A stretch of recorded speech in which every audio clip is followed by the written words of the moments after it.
네, 안녕하세요. 여러분, 오늘은 이전에 공개한 대로 온라인 동영상 수업으로 진행하겠습니다. 중간고사 여러분들 잘 끝났죠? 중간고사 때까지 우리가 LP를 주로 배웠어요. 여러분들 기억나시죠? 리니어 프로그래밍, 최적화 문제를 모델링하고 푸는 방법, 엑셀을 이용해서 푸는 방법, 그리고 솔루션, 최적화를 해석하는 방법, 민감도 분석 보고서 이해하는 방법, 이런 여러 가지들을 배웠죠. 오늘부터는 LP랑 비슷하지만 조금 다른 또 다른 최적화 모형을 배울 겁니다. 그 최적화 모형은 보통 우리가 IP라고 부르고 인티저 프로그래밍이라고 부릅니다.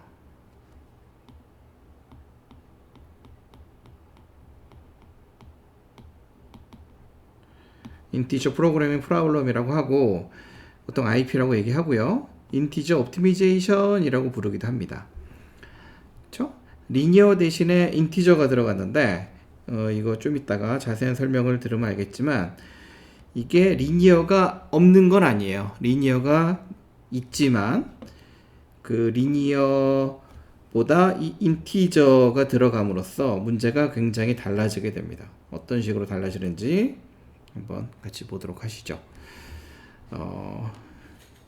쉽게 말해서 IP는 어떤 문제냐면은 일부 또는 모든 디시전 베리어블이 정수여야만 한다라는 어떤 조건이 붙어 있는 LP를 의미합니다. 여기 있죠. 리니어 옵티미제이션 모델에 정수 조건이 이렇게 더해진 형태라고 보면 돼요. 다른 말로 하면은 IP 문제 수리 모형에서 정수 조건을 제외하면은 우리가 익숙하게 알고 있는 LP와 동일한 수리 모형을 얻게 됩니다. 디시전 베리어블이 모든 디시전 베리어블이 정수 조건을 가지고 있는 경우도 있지만 일부 디시전 베리어블은 정수 조건이 있고 나머지 디시전 베리어블에는 정수여야만 한다라는 조건이 없는 경우도 있거든요. 그런 경우에는 우리가 이게 섞여 있는 문제라고 해서 이렇게 믹스드를 앞에 붙입니다. 그래서 믹스드 인티저 리니어 프로그래밍 MILP라고 보통 우리가 얘기를 해요. MILP라고 얘기를 합니다.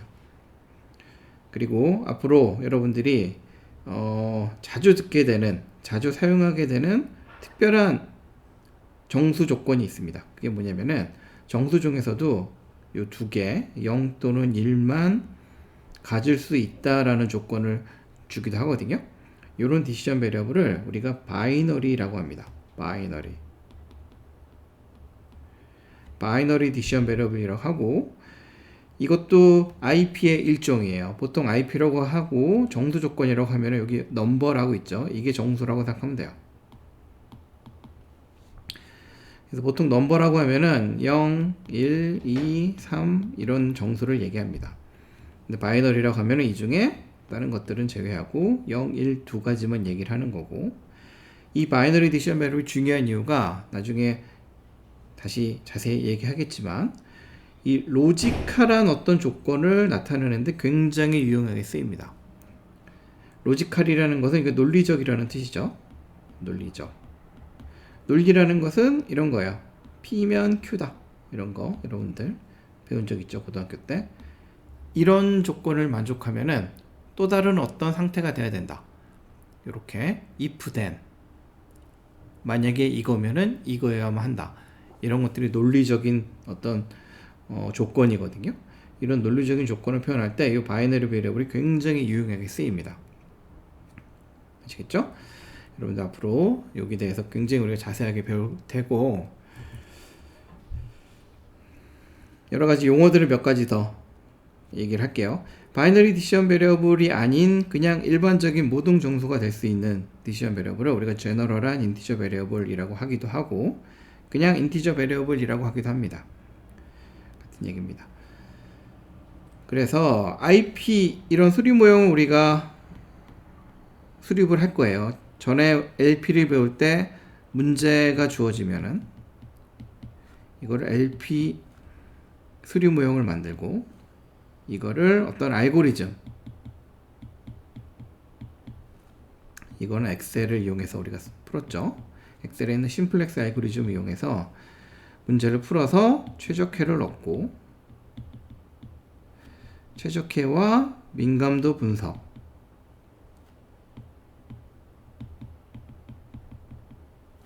그렇죠? 보고서 이렇게 과정을 거쳤잖아요. IP도 비슷합니다.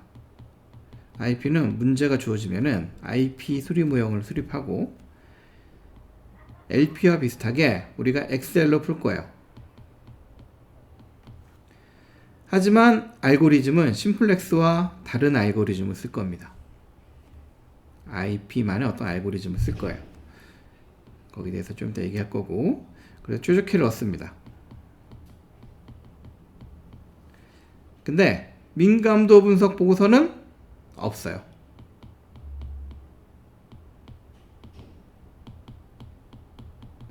IP 경우에는 민감도 분석 보고서가 존재하지 않습니다. 왜 그런지에 대해서도 얘기를 할 거예요. 어쨌든 비슷하지만 좀 다르죠. LP랑 IP가 비슷하지만 약간 다릅니다. LP와 IP는 얼핏 보면 굉장히 비슷하게 보여요. 수리 모형을 이제 좀 이따 여러분들 보겠지만 수리 모형을 보더라도 LP랑 똑같습니다. 목적 함수 있고 디시전 베리어블 있고 제약식들 여러 개 있는 형태. 제약식도 작거나 같다, 크거나 같다. 그리고 목적 함수와 제약식에 다 선형 함수가 들어가는 거. 이것도 다 똑같아요. 근데 차이점이 뭐냐? LP 같은 경우 디시전 베리어블이 보통 비음 조건을 갖고 뭐 이런 경우들이 많잖아요. IP는 거기 하나가 더 추가됩니다. 일부 디시전 베리어블이 정수여야만 한다는 조건이 추가가 되는 겁니다. 굉장히 비슷하게 보이는데 이 IP가 재밌는 점이 LP와 굉장히 비슷하게 보이지만 IP를 푸는 거는 LP보다 훨씬 더 어렵습니다. 풀기가 쉽지가 않아요. 그 알고리즘 어떻게 푸는지는 나중에 우리 경영과학 시간에 자세히 배울 텐데 일단 지금 여러분들이 알아야 되는 거는 IP를 풀기 위해서는 IP를 푸는 IP만의 알고리즘이 있는 게 아니라 IP가 LP와 굉장히 비슷하니까 우리가 그 점을 이용해서 IP를 먼저 LP로 바꾸고 LP의 알고리즘, 심플렉스 알고리즘으로 LP를 풀고 이 과정을 굉장히 여러 번 반복합니다. 이런 알고리즘을 사용하고 이 알고리즘을 브랜치 앤 바운드라고 부릅니다. 이제 경영과학 시간에 배울 거예요. 그래서 그럼 IP를 푸는 게 그럼 결국 LP랑 똑같이 심플렉스 알고리즘 푸는 거 아닙니까? 이렇게 얘기할 수 있는데 LP를 풀 때는 심플렉스 알고리즘 우리가 한 번만 딱 쓰면 되거든요. 한 번 풀면 솔루션이 나와요. 최적화가. 근데 IP 같은 경우에는 이런 과정 LP로 바꿔서 심플렉스로 푸는 이 과정을 정말 많이 반복해야 될 수도 있습니다. 그래서 시간이 굉장히 오래 걸립니다. IP를 LP로 바꾸는 이런 과정을 우리가 LP 릴렉세이션이라고 불러요. 인티저 조건을 없애고 그냥 LP를 만들어서 푸는 거예요. 어차피 인티저 조건을 제외하고는 나머지는 완전 똑같거든요. 그러니까 인티저 조건만 빼면은 그냥 LP랑 똑같아지니까 그 LP를 만들어서 푸는 이 과정을 LP 릴렉세이션이라고 하고 여러분들 이 릴렉세이션이란 말 예전에 들어본 적 있죠? 언제 들어봤냐면은 어떤 주어진 제약식에 섀도우 프라이스의 부호를 우리가 알고 싶을 때 제약식의 우변을 증가시키는 것이 그 피지블 영역의 관점에서 커지는 거냐 작아지는 거냐에 따라 섀도우 프라이스의 부호가 결정이 된다. 이런 얘기 했던 거 기억나실 겁니다. 이때 피지블 영역이 커지는 경우를 우리가 릴렉세이션이라고 불렀어요. 피지블 영역이 작아지는 거는 리스트릭션이라고 불렀습니다. 그럼 여기서 정수 조건을 없애는 게 LP 릴렉세이션이라는 의미는 정수 조건을 없애면은 피지블 영역이 커진다는 의미가 돼요. 아시겠죠? 그거는 좀 이따가 자세히 또 설명을 할 테고 IP를 푸는 것은 LP를 푸는 것에 비해서 굉장히 어려울 수 있기 때문에 이게 항상 어려운 건 아니에요. 어떤 문제는 IP 문제임에도 불구하고 금방 풀리기도 하지만 또 비슷한 문제는 이게 LP에 비해서 굉장히 오래 걸릴 수가 있습니다. 그래서 이게 종잡기가 굉장히 힘들어요. 그거를 이제 그런 이론이 있긴 하는데 어쨌든 그냥 수리 모형만 봐서 이게 금방 풀릴지 금방 풀리지 않을지 판단하는 건 굉장히 어렵습니다. 그러면은 뭐 이게 잘 안 풀린다고 하면은 뭐 그게 얼마나 안 풀릴까? 우리가 보통 LP 문제를 엑셀로 풀면은 정말 순식간에 풀리잖아요, 여러분들. 그렇죠? 우리가 수업 시간에 배우는 문제들은 워낙 작은 문제들이기 때문에 LP 심플렉스 알고리즘이 정말 순식간에 풉니다. 그러면은 IP가 그거보다 좀 더 오래 걸리면은 뭐 예를 들어 뭐 1000배 오래 걸린다고 하면은 LP가 예를 들어 한번 푸는데 뭐 0.0001초 1ms 걸린다고 하면은 IP 푸는데 1초밖에 안 걸리겠죠. 1000배니까. 그 정도면 사실 우리가 참을만 하잖아요. 근데 여기서 말하는 IP를 풀 때 오래 걸릴 수 있다는 뜻은 이게 단순히 1000배가 증가하는 게 아니라 정말 어마무시하게 시간이 많이 증가해서 몇 날, 며칠, 몇 년을 풀어도 못 푸는 경우도 존재합니다. 사실은 이렇게 오래 걸리는 문제들은 시간이 문제가 아니라 그 오랜 시간 동안 알고리즘을 돌 때 이 컴퓨터가 버티지 못해요. 메모리가 부족해서 이제 에러가 나고 그런 식으로 알고리즘이 종료하게 됩니다.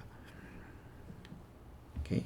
그래서 엑셀 솔버를 가지고 우리 해찾기 기능으로 우리가 IP를 풀 건데 이 해찾기 기능에서 이런 것들을 제공을 합니다. 이런 기능을 톨러런스라는 거를 인티저 톨러런스라는 거를 제공합니다. 이게 어떤 의미냐면은 경우에 따라서 IP 문제를 푸는 게 너무 오래 걸릴 수 있기 때문에 그 IP 문제를 우리가 정말 끝까지 최적화를 구하는 게 아니라 중간에 적당히 좋은 솔루션만 얻으면은 알고리즘을 그냥 종료하겠다 이런 의미예요. 알고리즘은 그럼 언제 종료하느냐? 그 종료하는 기준이 이 톨러런스입니다. 이 톨러런스를 만약에 내가 0.05라고 주면은 이게 어떤 의미냐면은 최적화에서 5% 사이에 있는 솔루션을 네가 한번 찾으면은 알고리즘을 종료해라 이런 뜻입니다.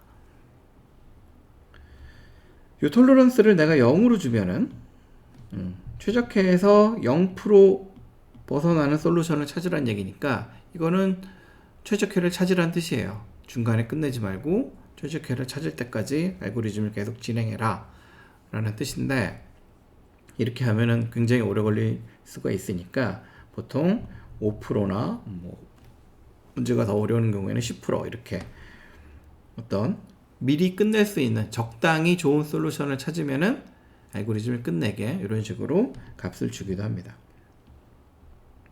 근데 여러분들 생각해 보면 약간 좀 신기해요. IP 문제가 풀기 어렵다고 했고 최적화를 찾는데 굉장히 오래 걸린다고 했고 그쵸? 그럼 맞아요. 근데 내가 5%라고 이 톨러런스를 준다는 얘기는 내가 찾은 솔루션이 최적화에서 5%만큼 차이 나는 그러니까 최적화 값이 100이라고 하면은 예를 들어 미니마이즈 문제예요. 최적화가 100이에요. 목적함수 값이. 근데 내가 최적화를 찾기 전에 여러 가지 솔루션을 찾아가다가 5% 차이 나면 105가 되겠죠. 105랑 100 사이의 솔루션을 찾으면은 알고리즘 종료해라. 이런 의미거든요. 근데 최적화를 우리가 모르는 상태에서 어떻게 내가 찾은 솔루션이 예를 들어 103 목적함수 값이 103의 값을 갖는 해를 찾았어요. 그 해가 최적화를 모르는 상태에서 최적화에서 5% 이내에 든다는 거 어떻게 알 수 있을까요? 그쵸? 좀 신기합니다. 여러분들 이렇게 알 수 있는 방법은 나중에 경영과학 시간에 여러분들이 알게 될 겁니다. 이거 굉장히 재밌어요. 최적화를 모르더라도 우리가 최적화에서 얼마큼 벗어나 있는지 알 수 있는 방법이 있습니다. 굉장히 스마트한 방법으로 우리가 그걸 알 수가 있고 엑셀은 그 기능을 제공을 하는 거예요. 그래서 이 톨러런스를 조정하면은 알고리즘이 좀 더 일찍 끝나게 할 수도 있습니다. 예제를 봅시다, 여러분들. 스키 문제 기억하죠? 스키 문제 J 모델과 D 모델 두 가지를 몇 개 만들지를 결정하는 문제였어요. 이 문제 우리가 LP 배울 때 맨 처음 수리 모형 만들었던 문제인데 이 모델도 수업 시간에 그런 얘기를 한 적이 있습니다. 뭐냐면은 실제로 스킬을 만들 때는 1개, 2개, 3개, 뭐 10개 이렇게 그 몇 개 단위로 만들어야 되기 때문에 기존의 LP를 풀어서 구한 솔루션 최적회 5.25개와 10.5개는 사실은 이것 좀 말이 안 되는 최적회다 이런 얘기를 한 적이 있었죠. 5.25개 만드는 게 사실 불가능하잖아요. 어떻게 스킬을 4분의 1만 만드는 게 사실 뭐 말이 안 되니까. 근데 그때는 어떻게 얘기했었냐면은 나중에 IP를 배울 때 우리가 요런 것들을 해결할 예정이고 지금은 우리가 LP를 배우는 단계니까 그냥 무시하고 넘어가자 이렇게 얘기를 했었습니다. 이제 우리가 IP를 배우니까 요거를 이런 솔루션이 나오지 않도록 우리가 하고 싶어요. 그럼 어떻게 하냐면은 요 디시전 베리어블의 값이 5.25, 10.5 이렇게 어떤 소수점이 있는 게 내가 싫거든요. 그러니까 나는 여기다가 추가적인 제약, 정수 제약을 추가하려 합니다. 정수 제약을 어떻게 추가할 거냐? D, J 얘네들은 인티저다. 이런 식으로 추가를 하면 돼요. 앞으로 여러분들이 이렇게 추가를 하게 될 거예요. 디시전 베리어블이 정수다 라고 이렇게 그냥 적으면 됩니다. 그렇죠? 정수다라고 적으면은 정수 조건을 추가하게 되는 거고, 그러면은 피지블 리전, 피지블 솔루션에 어떤 변화가 생기는지 봅시다. 기존에 정수 조건이 없을 때는 LP일 때는 피지블 리전, 피지블 영역이 요 삼각형이었습니다. 기억나죠? 피지블 영역, LP의 피지블 영역은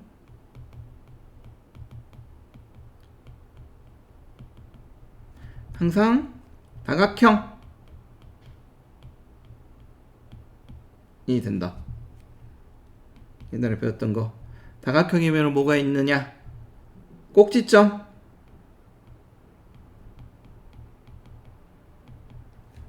존재하고 옵티멀 솔루션이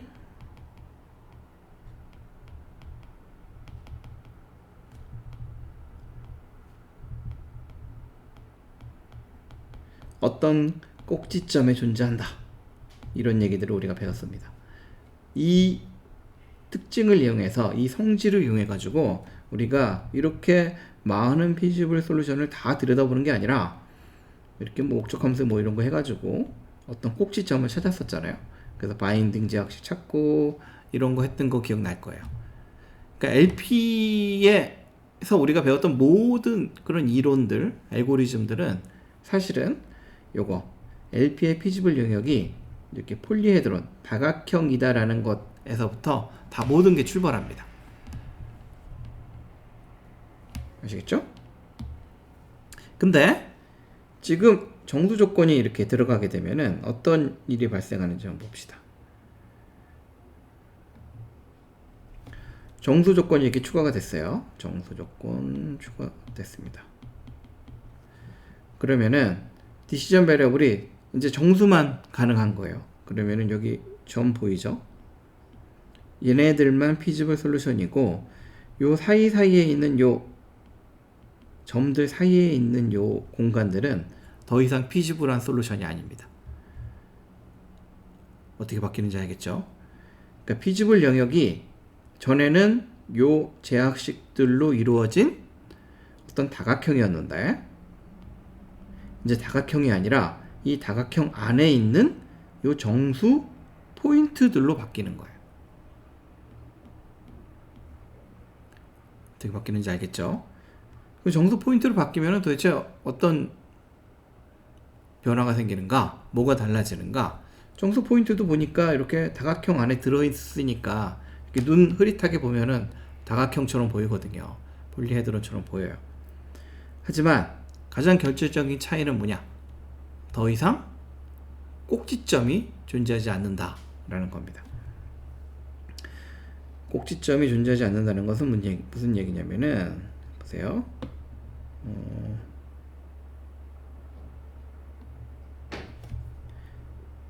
기존에 이 꼭지점 있죠? 이 꼭지점. 이 꼭지점은 더 이상 feasible 솔루션이 아니에요. 왜냐? 정수 조건을 만족하지 않기 때문에. 그쵸? 기존에 LP를 배웠던 것처럼 바인딩 제약식 찾고 꼭지점을 찾아가게 되면은 우리가 이 솔루션을 찾게 될 거예요. 근데 이 솔루션은 정수 조건을 만족하지 않잖아요. 그러니까 이 기존의 LP를 풀 때 배웠던 여러 가지 이론들이 IP에서는 더 이상 적용이 안 되는 겁니다. 이게 가장 큰 문제점이에요. 그럼 우리는 이 정수 조건들 중에서 이거냐, 이것들 중에 제일 좋은 포인트를 우리가 찾아야 되는 거예요. 더 이상 꼭지점만 보는 게 아니라 정수들을 들여다봐야 되는 거죠. 아시겠죠? 근데 또 이렇게 생각할 수도 있습니다. 그러면은 그냥 이 꼭지점을 구해서 꼭지점에서 가장 가까운 정수 포인트를 찾으면 되지 않을까? 혹은 정수 조건을 없애고 그냥 LP의 폴리헤드론을 만들어서 꼭지점 최적회를 찾은 다음에 그 솔루션을 반올림 해가지고 디시전 베리어블의 정수값으로 만들면 되지 않을까? 뭐 이렇게 생각할 수도 있잖아요. 네, 그것도 안 됩니다. 실제로 이 문제 같은 경우 최적회가 어디에서 발생하게 되냐면은 요 포인트가 최적회가 돼요. 요 꼭지점에서 반올림하거나 가까운 걸 찾으면은 요 포인트가 나올 텐데 이 포인트가 최적이 아니라 이렇게 다른 데 있는 점이 최적회가 되게 됩니다. 이게 정수 조건이 들어감으로써 문제가 어려워지는 가장 큰 이유가 됩니다. 우리가 더 이상 꼭지점만 들여다볼 수가 없어요. 꼭지점이 아니라 막 다른 데도 이렇게 들여다봐야 됩니다. 그런 걸 어떻게 들여다볼 것인가? 모든 정수 포인트를 다 일일이 하나씩 다 해볼 것이냐? 그럼 너무 이거 많거든요, 정수 포인트가. 지금 여기서는 얼마 안 되지만 문제가 커지면은 정수 포인트가 정말 많아질 수가 있습니다. 무한히 많아질 수도 있어요. 그런 경우에 그 모든 정수 포인트를 다 일일이 비교해 보는 건 당연히 불가능하니까 좀 스마트한 방법이 필요하고, 그게 좀 전에 여러분한테 말씀드린 브랜치 앤 바운드 알고리즘이 그 알고리즘입니다. 나중에 경영과학 시간에 우리가 자세히 배울 겁니다. 오케이, 여기에 대해서 좀 이따 다시 또 설명을 하고, 정수 조건이 들어감으로써 문제가 저렇게 변하는데 엑셀로 우리가 풀 때는 그럼 어떻게 하면 될까? 이렇게 봅시다. 정수 조건이 있는 수리 모형을 엑셀에서 솔버를 이용해서 풀 때는 어떻게 하느냐? 여러분들 요 부분 보세요. int라고 되어 있죠? int. 이게 요 안에 있는 디시전 베리어블이 정수 조건을 가지고 있다라는 그런 추가적인 정수 제약을 표현하는 방법이에요. 그러니까 이 창이 정수 제약 추가하는 창입니다. 이 창은 어떻게 여냐면은 그 예전에 LP에서 LP를 엑셀로 풀 때 해착기 기능에서 제약식을 추가하잖아요. 제약식을 여러 개 추가하잖아요. 아까 수리 모형에서도 제약식이 여러 개 있으니까 얘 추가하고 이렇게 하나씩 우리가 추가하는데, 얘는 추가할 필요 없죠. 그 체크박스 모든 디시전 베리어블이 비음이다 라는 거 그거 체크하면 되고, 여기 정수 조건이 있잖아요. 얘도 추가적으로 이런 창을 이용해서 내가 엑셀에 알려주는 겁니다. 그러니까 정수 조건도 또 다른 제약식이라고 생각하면 돼요. 제약식을 추가할 때는 이렇게 정수라는 거, 요걸 이용해서 우리가 추가하게 됩니다. 여러분들 여기다 인티저는 적을 필요 없어요. 여기서 요거를 눌러서 이렇게 보면은 여러 개가 나오는데, 그 중에 int를 선택하면은 여기 자동으로 인티저라는 게 저렇게 적혀지게 됩니다. 아시겠죠? 그래서 그런 식으로 엑셀 해착기를 풀면 됩니다. 그럼 결론을 얘기하자면은 IP를 엑셀을 이용해서 풀 때는 LP랑 완전 똑같고, 목적 함수 디시전 베리어블 제약식 넣는 거 똑같고 하나만 추가가 되는 거예요. 디시전 베리어블 중에 정수 조건이 있는 애들한테 이런 추가적인 정수 제약을 추가해 주기만 하면은 IP 문제를 풀 수가 있습니다. 여기서 또 한 가지 우리가 알 수 있는 게 있는데 뭐냐면은 여기 한번 읽어보세요. 어떤 맥시멈 문제, 맥시마이즈 문제에서 정수 조건이 있을 때 그 최적해는 정수 조건이 없을 때, 정수 조건을 그냥 삭제하는 거예요. LP 릴렉세이션이죠. LP 릴렉세이션의 목적 함수 값보다 항상 작다라는 얘기가 있습니다. 이게 무슨 얘기냐면은 LP 릴렉세이션을 만들어서 우리가 문제를 풀면은, 정수 조건을 없애서 문제를 풀면은 항상 우리가 찾고자 하는 실제 정수 조건을 만족하는 최적해보다 더 좋은 목적 함수 값을 얻게 돼요. 맥시마이즈 문제라면은 실제 우리가 찾고 싶은 최적해, 정수 최적해보다 LP 릴렉세이션의 최적해의 목적 함수 값이 더 값이 크게 됩니다. 같거나 크게 돼요. 미니마이즈는 반대입니다. 정수 조건이 있는 IP 문제의 미니마이즈 문제 최적해의 목적 함수 값은 정수 조건을 없앤 그 똑같은 문제 수리 모형에서 정수 조건을 없애서 푼 LP 릴렉세이션의 목적 함수의 값보다 항상 같거나 작게 됩니다. 같거나 크게 됩니다. 더 안 좋은 거죠. 그러니까 릴렉세이션 하면은 목적 함수가 더 좋아져요. 근데 이거는 사실은 목적 함수가 좋다고 우리가 막 좋아할 일은 아니죠. 왜냐? 릴렉세이션을 했다는 이유가 정수 조건이 원래 필요한 문제인데 정수 조건을 없앴다는 뜻이니까 이거는 그대로 최적해를 쓸 수 없고, 뭘 알려주냐면은 우리가 찾을 최적해가 이 범위 안에 있다라는 어떤 바운드 정보를 줍니다. 이게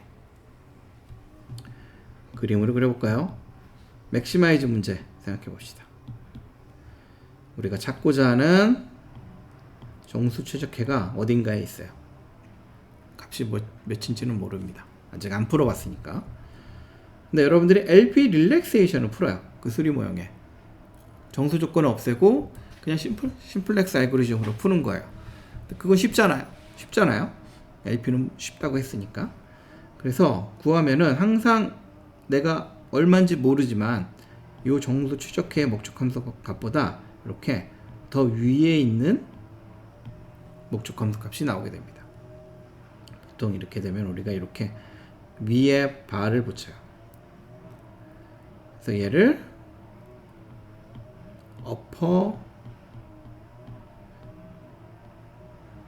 바운드라고 부릅니다. 이런 거예요.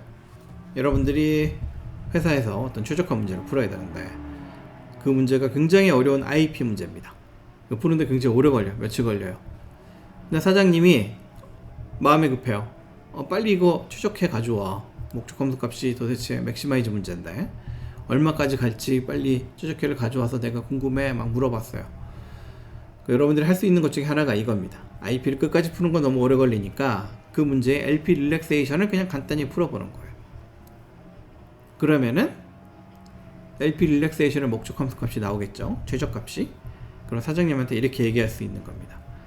사장님, 제가 IP는 풀려면 오래 걸리니까 IP의 최적해는 모르겠지만 IP의 최적해를 풀지 않아도 IP의 가장 좋은 목적 함수 값이 어떤 값 이하라는 거는 알고 있습니다. 이렇게 얘기할 수 있는 겁니다.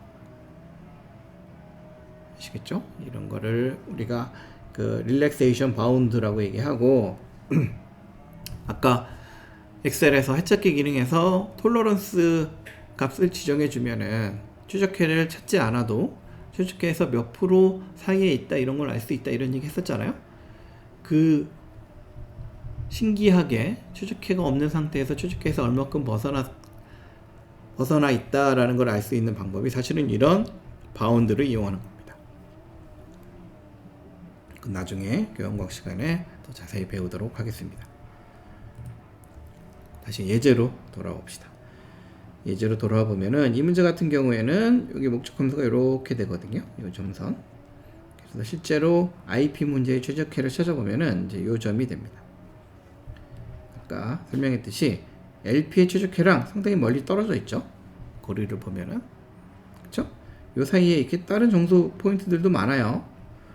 그쵸? 이게 IP를 풀기 어려운 이유가 가장 큰 이유가 이겁니다. 더 이상 우리가 꼭지점만 볼 수가 없습니다. 그러니까 IP는 당연히 꼭지점에서 최적화가 나오지 않으니까 바인딩 제약식 이런 것도 없어요. 바인딩 제약식이 중요하지 않습니다. 다른 방법으로 뭔가 그 비슷한 게 있는데 어쨌든 그런 것들은 경영과학식을 배우고 이제 LP랑 뭔가 다른 거죠. 바인딩 제약식이 뭐고 바인딩 제약식에서 나오는 개념이 또 뭐가 있었는지 기억하죠? 섀도우 프라이스 이런 것들 그런 것도 다 바인딩 제약식에서 나오는 거거든요. 민감도 분석 보고서에서 섀도우 프라이스 제약식 우변이 변할 때 allowable increase, decrease 그 사이에서 변하면은 바인딩 되는 제약식의 조합이 변하지 않는다 이런 거 우리 배웠잖아요. 이제 그런 것들이 IP에서는 다 의미가 없어지는 거예요. 그러니까 IP에서는 민감도 분석 보고서가 없는 겁니다. 의미가 없어요. 오케이.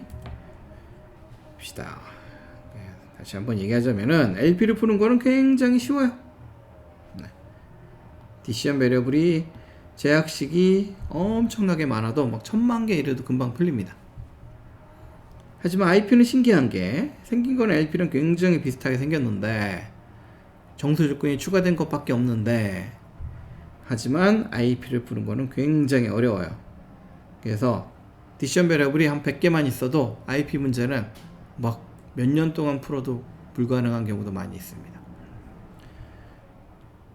이걸 우리가 이피션트한 알고리즘, 그러니까 빠르게 IP를 푸는 알고리즘이 존재하지 않아요. 어떤 알고리즘이 우연히 어떤 문제는 빨리 풀 수 있지만 그 운이 좋을 때고 운이 나쁠 때는 정말 오래 걸릴 수도 있습니다. 그 이유가 뭐냐? 누가 물어보면은 아까 설명했듯이 가장 큰 이유는 이거예요. 더 이상 우리가 꼭지점만 들여다보면은 충분하지 않아요. IP의 최적화는 피지블 영역 안에 있는 그 인티저 포인트들 중에 아무거나 될 수 있기 때문에 이게 가장 어려운 점입니다. 그래서 IP를 푸는 알고리즘 중에 그나마 가장 잘 작동하는 알고리즘, 그나마 가장 좋은 게 이 브랜치 앤 바운드 알고리즘입니다. 브랜치 앤 바운드는 LP를 여러 번 반복해서 풀어요. LP 릴렉세이션 문제를 여러 번 반복해서 풉니다. 근데 똑같은 LP를 여러 번 반복해서 푸는 건 사실 의미가 없죠. 똑같은 솔루션이 계속 나오니까. 그래서 LP를 여러 번 풀 때는 사실은 조금씩 다른 LP 문제를 여러 번 풉니다. 그 다른 문제는 그럼 어떻게 만들 것이며 그 다르게 만든 솔루션을 우리가 어떻게 이용할 것이며 이제 여러 가지들이 그런 이슈들이 있겠죠. 이제 그런 것들은 나중에 개원과학 시간에 배우게 됩니다. IP 문제는 좀 전에 얘기했듯이 민감도 분석 이게 좀 달라요. 인티저 모델은 이게 디스컨티니어스하다. 이게 무슨 얘기냐면은 정수 조건이 있으면은 이런 인티저 포인트들만 피지블하고 LP처럼 이렇게 연속적으로 피지블 영역이 존재하지 않고 이런 식으로 이렇게 딱딱 떨어져 있는 디스크리트한 이런 피지블 셋 혹은 피지블 리전을 갖게 됩니다. 피지블 리전 자체가 없죠. 그 안에 점점들이 이렇게 퍼져 있는 형태니까. 그래서 이런 민감도 분석 보고서를 만들기가 굉장히 어렵습니다. LP와 다르게 민감도 분석 보고서가 그래서 존재하지 않아요. 그럼 어떻게 하느냐? IP도 당연히 LP랑 마찬가지로 문제를 만들 때 사용한 어떤 데이터들이 당연히 변할 수가 있습니다. 목적 함수 값도 변할 수 있고 제약식의 우변도 변할 수 있고 여러 가지 변할 수 있거든요. 그럼 그것들을 민감도 분석 보고서 없이 어떻게 하느냐? 민감도 분석 보고서 말고 데이터가 변할 때 우리가 할 수 있는 방법이 또 하나 있었어요. 그게 뭐냐면은 what if였습니다. 기억나죠? 와디프. 와디프랑 민감도 분석.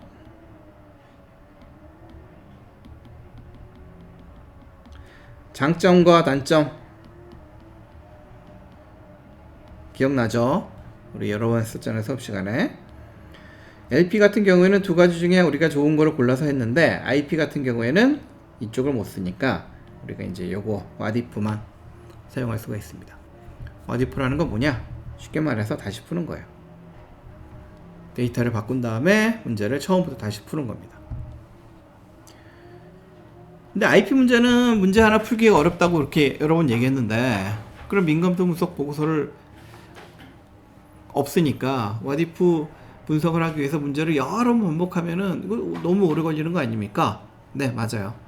문제가 풀기 어려울 때는 이게 거의 하기 힘듭니다. 와디프 분석을.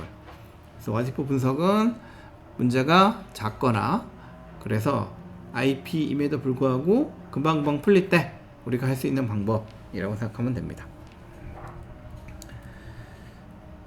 예제를 한번 볼까요? 그렇죠? 지금부터 우리가 IP 문제에서 다루는 예제들은 LP로는 수리 모형이 만드는 게 불가능한 문제들이에요. IP 수리 모형에 대해서 이렇게 얘기를 했는데, IP 뭔가 풀기도 어렵고 뭔가 되게 귀찮은 것 같아요. 민감도 분석 보고서도 없고 별로 안 좋은 것처럼 들리잖아요. 그럼 이런 생각 할 수가 있습니다. 왜 IP를 우리가 써야 되는가? 그냥 LP로 다 하면 되는 거 아닌가? 생긴 것도 비슷한데, 근데 우리가 풀어야 되는 문제들 중에 IP로만 풀리는 문제들이 사실은 훨씬 더 많아요. 문제를 모델링하기 위해서 LP로는 모델링이 불가능한 문제들이 사실 세상에는 훨씬 더 많습니다. 즉, IP가 그렇게 풀기도 어렵고 민감도 분석 보고서도 없고 이렇게 복잡한 단점에도 불구하고 IP 수리 모형을 우리가 만들고 IP 문제를 푸는 이유는 뭐냐? IP가 모델링 관점에서는 굉장히 강력해요. IP가 모델링 할 수 있는 문제들을 이만큼이라고 보면은, 세상에 존재하는 최적화 문제들 중에 IP가 풀 수 있는 문제들이 이만큼 집합이라고 보면은 LP가 풀 수 있는 문제들은 이렇게 조금이에요. 즉, IP는 LP가 푸는 모든 문제들을 다 풀 수가 있고 추가적으로 더 많은 문제들을 풀 수가 있습니다. 그리고 심지어는 세상에 존재하는 거의 대부분의 재미있는 문제들은, 흥미진진한 문제들은 다 IP로 밖에 모델링이 안 돼요. 예를 들어 여러분들 내비게이션 쓰죠? 내비게이션 뭐 어디 운전하거나 아니면 이렇게 그냥 네이버 맵으로 어디 걸어갈 때도 이렇게 방향, 길 찾기 이런 거 쓰잖아요. 그런 거 쓸 때 내가 현재 있는 위치가 있고 목적지를 입력하면은 경로가 이렇게 쭉 나옵니다. 현재 위치가 여기 있고 여기가 목적지예요. 그럼 네이버 맵 같은 거 쓰면은 이렇게 경로가 쫙 나옵니다. 이런 경로를 찾는 이것도 최적화 문제거든요. 도착지까지 가는데 걸리는 시간의 총합을 미니마이즈하는 최적화 문제입니다. 이런 문제를 보통 이게 최단 경로 문제라고 해요. 최단 경로 문제.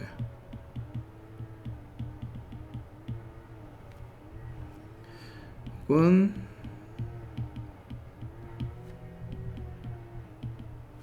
shortest path problem이라고 합니다. 이런 최단 경로 문제도 우리가 수리 모형으로 모델링을 할 수가 있는데, 수리 모형 모델링 하면은 이게 IP가 됩니다. LP로는 모델링이 안 돼요. 왜 IP냐면은 최단 경로라는 게 결국 이런 거예요. 여러분들 이렇게 지도가 있으면은 여기 도로가 이렇게 있고, 예를 들어 뭐 이렇게 도로가 이렇게 있고, 요 도로를 어떤 도로를 이용할지, 그 다음에 어떤 도로를 이용할지, 사실 그걸 결정하는 문제거든요. 그래서 이 도로를 이용하면은 이용하는 거고, 이용 안 하면은 이용 안 하는 거예요. 즉, 이거냐 아니냐, 이게 확실히 딱딱 구분이 돼야 됩니다. 디시전이. 이 도로를 30%만 이용하고 동시에 다른 도로를 70% 이용하고 이런 건 불가능하거든요. 당연히 사람은 어느 한 도로만 이용해야 되잖아요. 한 시간에. 동시에 두 개의 도로에 내가 있을 수 없어요. 내가 막 슈레딩거의 고양이 같이 그런 게 아닌 이상 그런 건 불가능합니다. 그래서 이런 최단 경로 문제도 사실은 디시전에 어떤 이런 디스크리트한 조건이 들어가게 됩니다. 이게 정수 조건으로 표현이 되고, 또 구체적으로 얘기하자면 바이너리 디시전 베리어블로 표현이 되거든요. 그래서 IP 문제가 됩니다. 아시겠죠?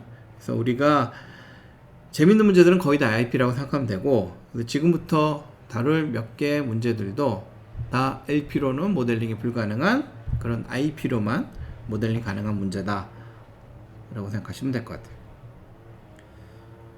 다시 여기로 돌아와서 봅시다. 우리가 다룰 첫 번째 IP 예제는 커팅 스탁 문제예요. 커팅 스탁이 어떤 문제냐면은, 어떤 회사가 110인치짜리 와이드 롤 씬 시트 메탈을 만듭니다. 이게 뭐냐면은, 여러분들 고속도로 같은데 이게 차 타고 가다 보면은 그런 거 본 적 있을 거예요. 이렇게 큰 트럭 한번 그려볼까요? 큰 트럭이 이렇게 돼가지고 바퀴가 이렇게 여러 개 있고, 이렇게 커다란 이런 마치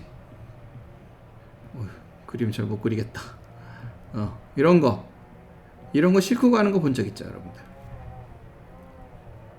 이게 뭐냐면은, 그 포항제철 같은 데서 철판을 만들 때는 이렇게 철판을 조각조각 만드는 게 아니라, 이게 철판을 만들어 가지고 돌도 감아 놓은 거거든요. 여러분들 화장실 휴지, 우리 화장실에 있는, 공학관에 있는 휴지통, 화장실에 있는 그 휴지 생각해 보면 돼요. 이제 그렇게 생긴 겁니다. 그거를 이제 돌돌 말아 가지고 이렇게 팔거든요. 근데 얘네들이 지금 화장실에 있는 휴지도, 우리 그 공학관에 있는 휴지도 보면은 이렇게 좀 얇잖아요. 폭이 한 10cm 정도 되는데, 원래는 이 롤이 굉장히 길어요.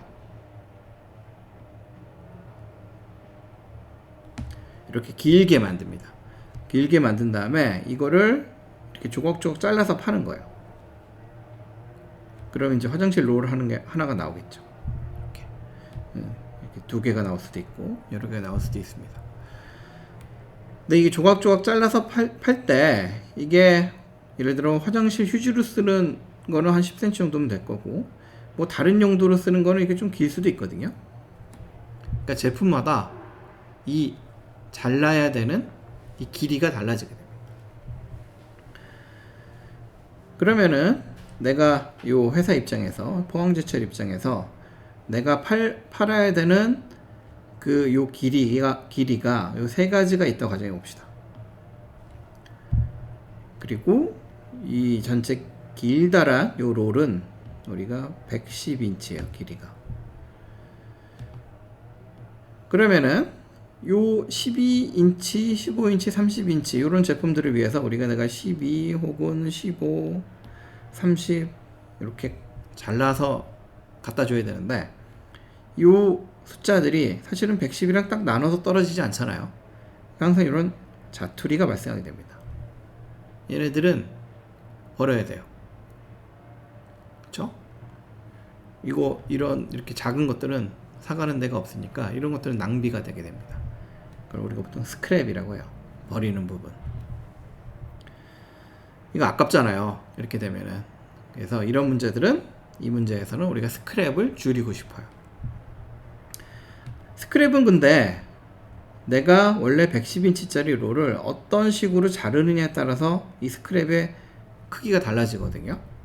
예를 들자면은 내가 요 110인치를 15인치를 7개로 자르면은 이렇게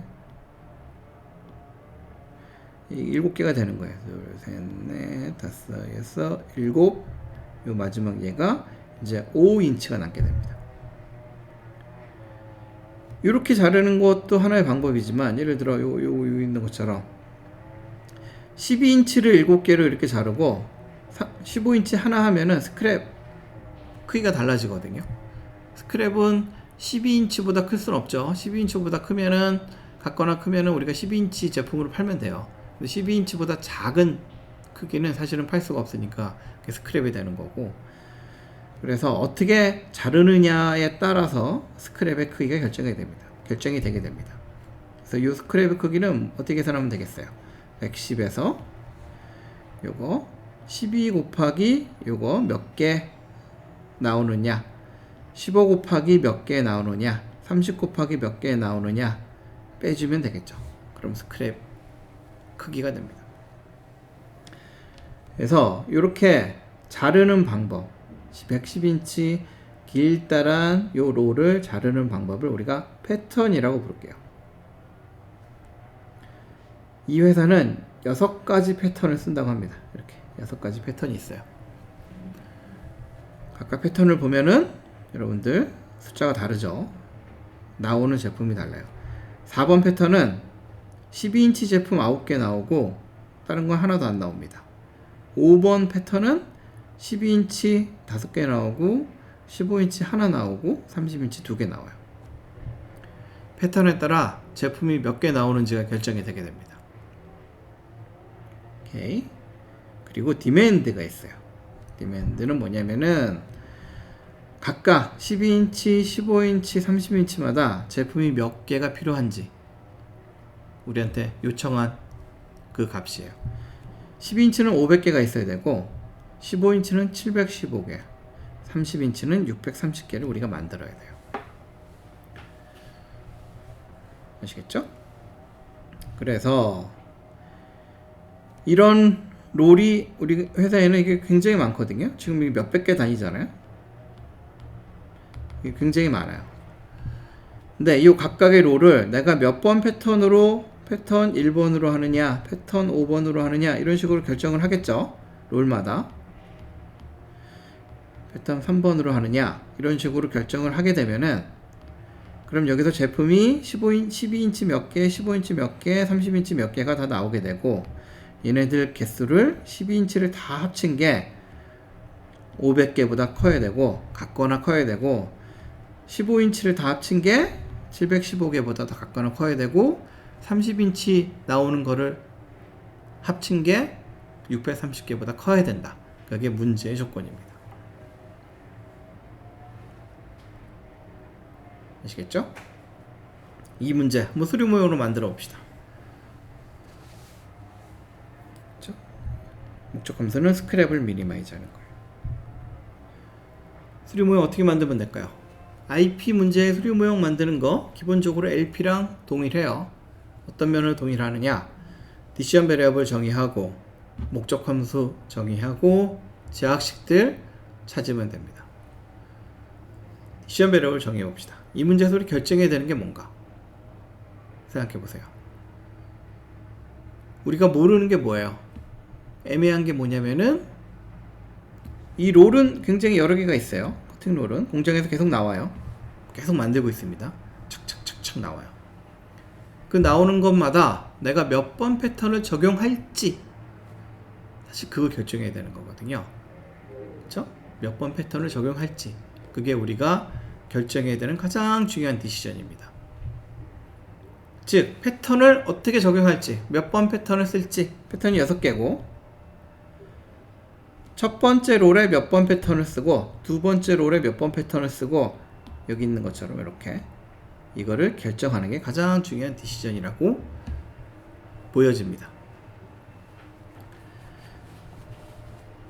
그러면은 디시전 베리어블을 첫 번째 패턴에 그러면은 첫 번째 롤에 어떤 패턴을 쓰고 두 번째에 어떤 패턴을 쓰고 이런 식으로 일일이 다 롤마다 몇 번 패턴일지를 결정해야 될까 이렇게 생각할 수도 있는데, 좀 더 생각해 보면은 사실 그럴 필요까지는 없어요. 이게 어떤 의미냐면은 롤이 예를 들어 지금 공장에 창고에 마당에 롤이 막 수백 개가 깔려 있습니다. 근데 거기서 첫 번째 롤, 두 번째 롤에 어떤 패턴을 적용할지 이걸 우리가 구분할 필요가 사실은 없고, 우리가 만족해야 되는 제약은 디맨드의 개수밖에 없으니까, 그쵸? 디맨드의 개수는 예를 들어 12인치를 내가 먼저 만들고 15인치를 먼저 만들고 이건 사실 전혀 구분하지 않거든요. 그건 상관이 없는 겁니다. 그 얘기는 몇 번 롤에 어떤 패턴을 할지는 우리가 고민할 필요 없고, 어떤 롤이든 상관없이 각각 패턴이 몇 번 적용되는지만 우리가 고민하면 돼요. 예를 들자면 이런 겁니다. 솔루션이 어떻게 나와야 되냐면은 1번 패턴은 예를 들어 10번, 2번 패턴은 5번, 3번 패턴은 뭐 25번 이렇게 쭉쭉 6개가 다 나왔다고 생각해 봅시다. 그럼 그거 우리가 적용할 수 있어요. 1번 패턴을 10번이라고 했으니까 그냥 롤 10개 가져다가 1번 패턴으로 10개 잘라요. 그리고 2번 패턴 개수만큼 또 롤 가져다가 자르고 다 자른 다음에 12인치 개수가 500개 이상이고 15인치가 715개 이상이고 30인치 자른 조각이 630개 이상이면 되는 겁니다. 즉 우리가 결정이 되는 디시전 베리어블은 어떤 패턴을 몇 개 적용할지, 그게 디시전 베리어블이 됩니다. 그럼 우리가 xi라고 정해 봅시다.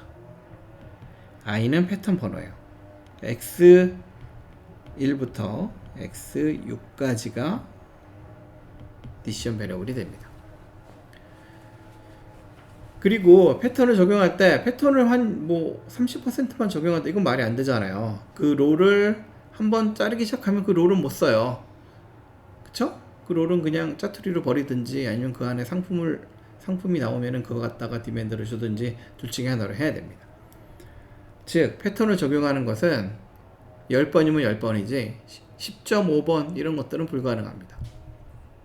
즉 요 패턴의 개수, 디시전 베리어블은 모두 정수 조건을 가져야 됩니다.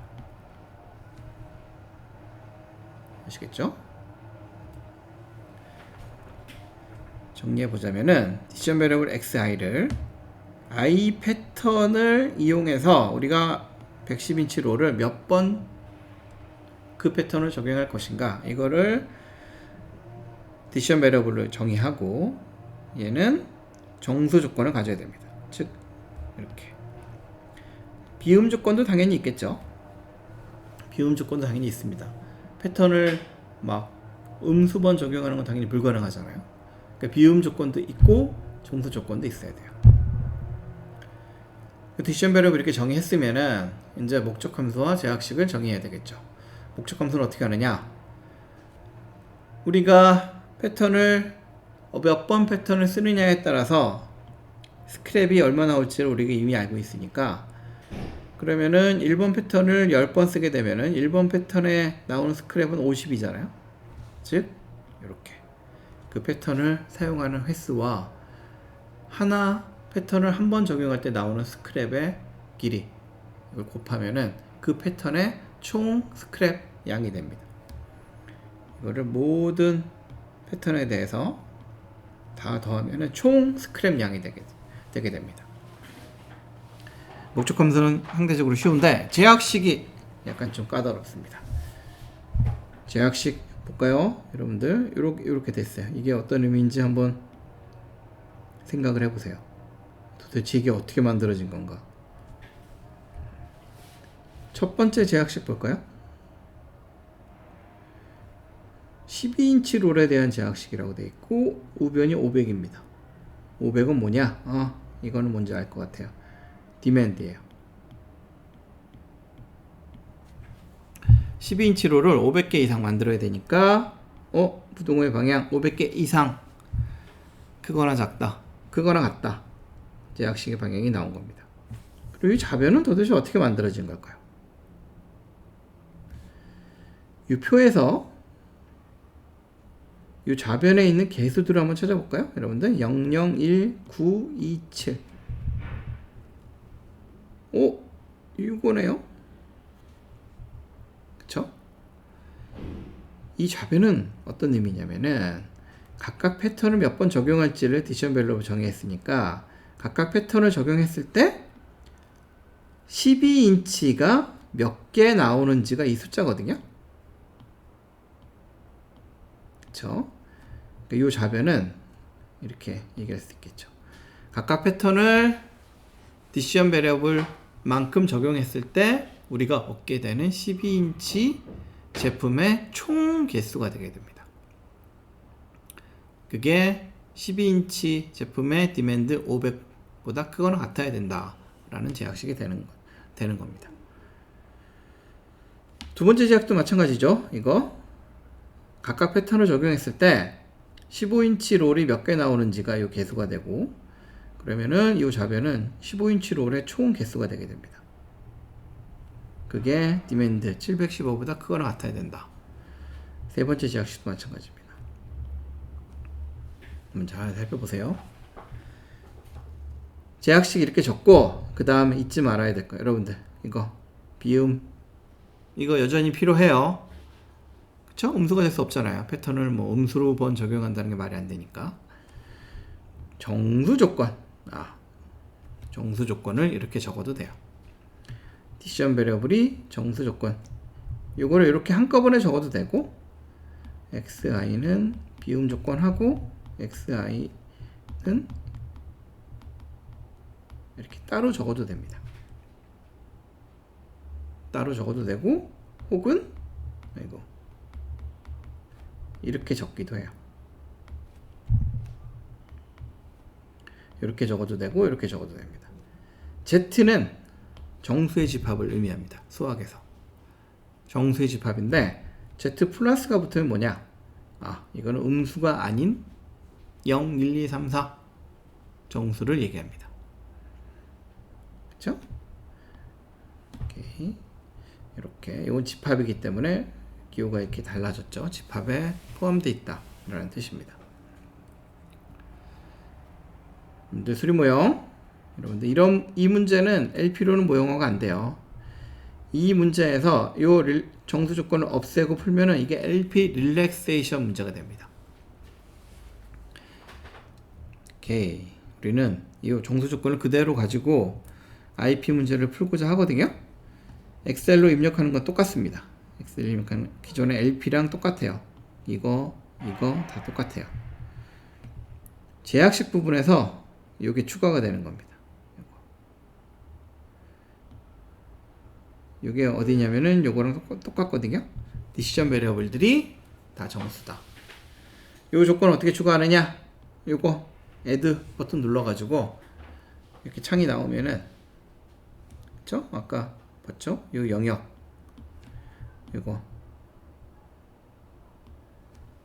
디시전 베리어블 영역 하고 여기 콤보 박스 눌러가지고 int 이거 선택하면 되는 겁니다. 그럼 정수 조건이 추가가 돼요.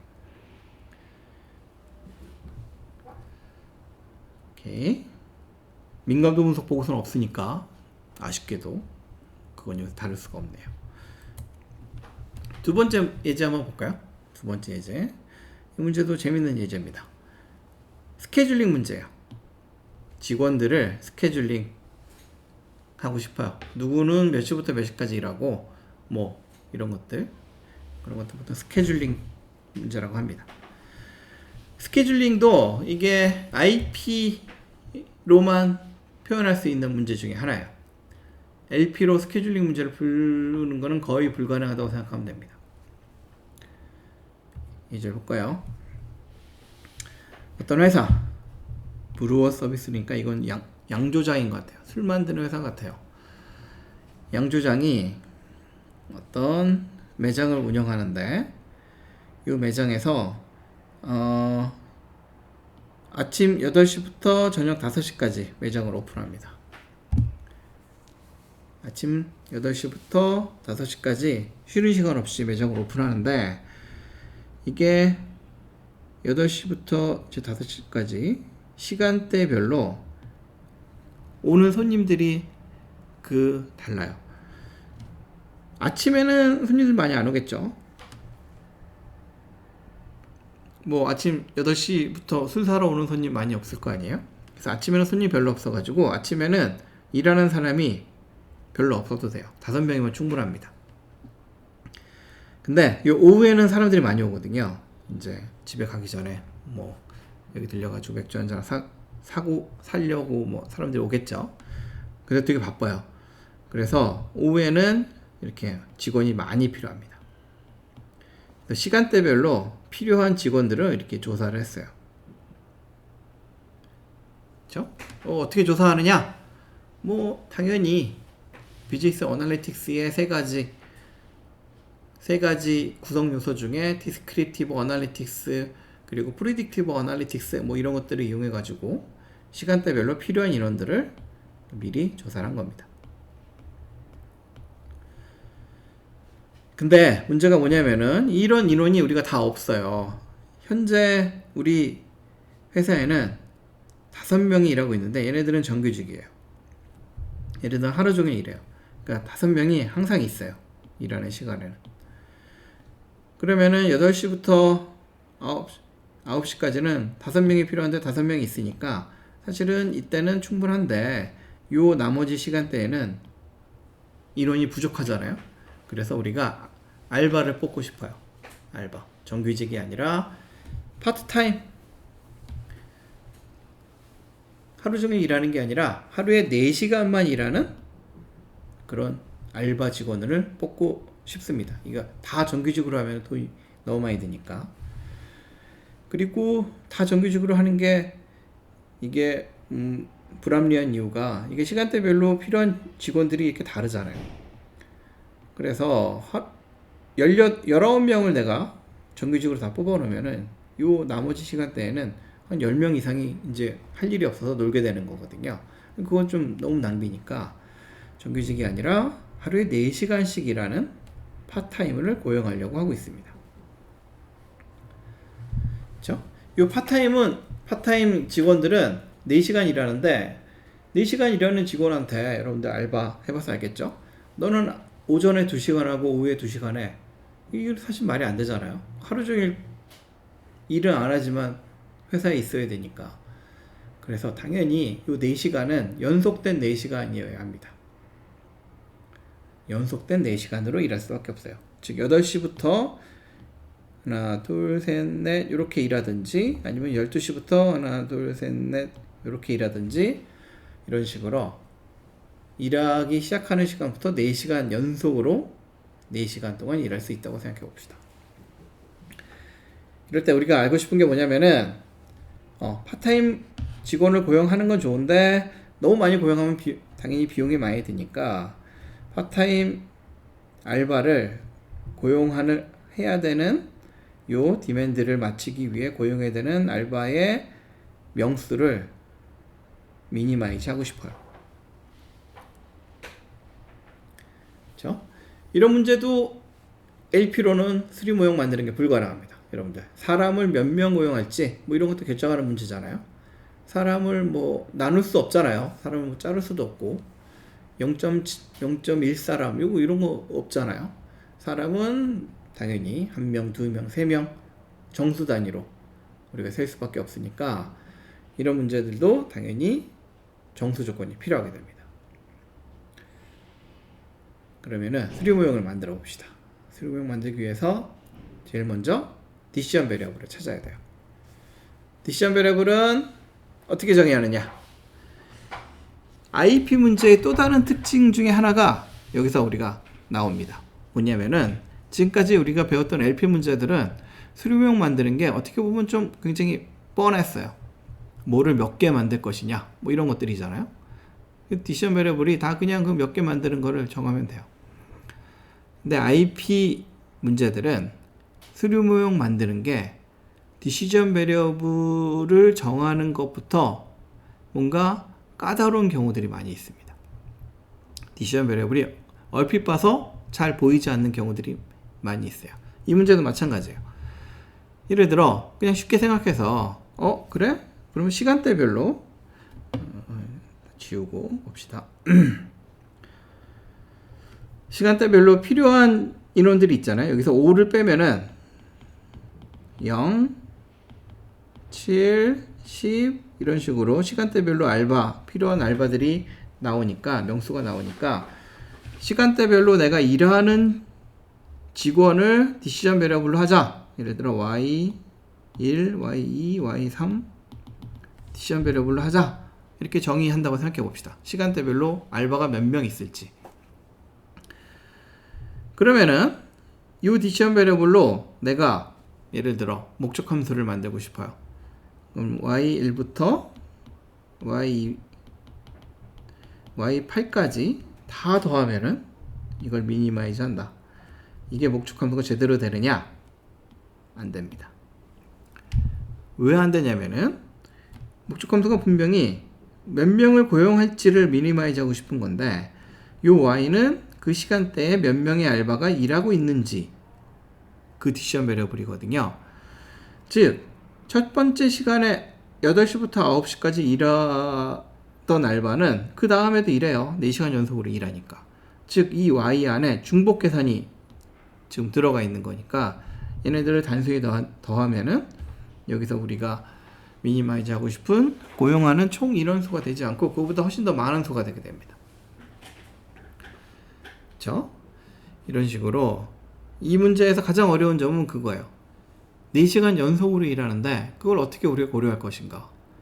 제약식을 어떻게 많이 할 것인가? 연속으로 4시간을 딱 붙여서 일해야 된다는 요 조건을 어떻게 반영할 것인가? 이게 이런 문제의 가장 어려운 점입니다. 그래서 IP 문제는 이런 약간 까다로운 제약식들이 많이 나오게 되고 그 까다로운 제약식들을 표현하기 위해서 디시전 베리어블의 정의를 잘 하는 게 중요해요. 그래서 이거는 좀 경험이 필요합니다.